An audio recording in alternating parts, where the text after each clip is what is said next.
কুরবানি ঈদ এলেই সাভারের আমিনবাজারের এই হাট জমে ওঠে চামড়া বেচাকেনায়। প্রতি বছর ১৫ থেকে ২০ হাজার চামড়া বেচাকেনা হয় এই হাটে, তবে এবার তা নেমে এসেছে অর্ধেকে। পুরন ঢাকার পোস্তার চিত্রও একই। প্রতি বছর এই পট্টিতে ৯০ লাখেরও বেশি চামড়া লবণজাত করা হয়। এবার সেটি নামিয়ে লক্ষ্যমাত্রা করা হয়েছিল ৭৫ লাখ।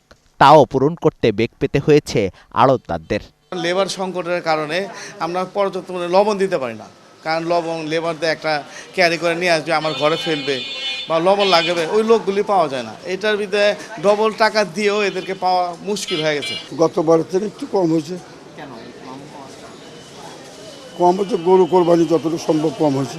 গতবার মনে করেন ১,০০০ একেবারে অবস্থা ভালো না, তো ১৫00-১৬০০ মাল আমার এক কোম্পানি লিচে। মূলত কুরবানির দিন থেকে শুরু করে ঈদের তৃতীয় দিন পর্যন্ত চলে কাঁচা চামড়া বেচাকেনা। এরপর লবণজাত করে ৩ থেকে ৪ দিন আড়তে সংগ্রহ করেন ব্যবসায়ীরা। পরে ট্যানারির মাধ্যমে ব্যবহার ও রপ্তানি উপযোগী করা হয় এসব চামড়া। আড়ত মালিকদের প্রত্যাশা, সরকারি নির্ধারিত মূল্যই পাবেন তারা।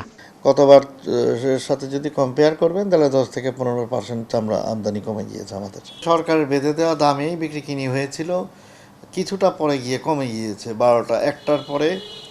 এটা ধরেন চামড়ার কোয়ালিটি, কালারের ব্যাপার আছে, এই কারণে এগুলি দেখার পরে এগুলি কমে গিয়েছিল। কিন্তু পরে যা সন্ধ্যার পরে তো আরও জানেন যে ট্রাকের লাইন হয়, একটু বাইরে থেকে চামড়া আসার চেষ্টা করে, সেক্ষেত্রে আরও বেশি কমে যায়। দিনেই ঠিক থাকে বাজারটা বেসিক্যালি। ট্যানারি মালিকরা বলছেন, সাভারের চামড়া শিল্প নগরী পুরোপুরি পরিবেশ বান্ধব না হয় প্রভাব পড়েছে চামড়ার বাজারে। ইউরোপ ও আমেরিকার ব্র্যান্ডগুলোর কাছে সরাসরি বড় মূল্যের চামড়া রপ্তানি করতে পারছে না বাংলাদেশ, যার কারণে এই শিল্পের মন্দাভাব কাটছেই না। আমাদেরও অনেক চামড়া নষ্ট হয়েছে। যেখানে আমার লক্ষ্য ছিল যে আমি ঈদের দিন রাতে চামড়া কিনবো ৫০,০০০, সেখানে আমি কিন্তু চামড়া কিনতে পেরেছি ৩০,০০০।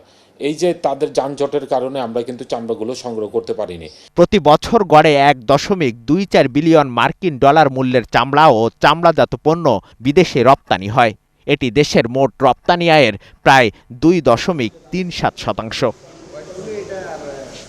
মিসবাহ হাসান, ৭১, ঢাকা।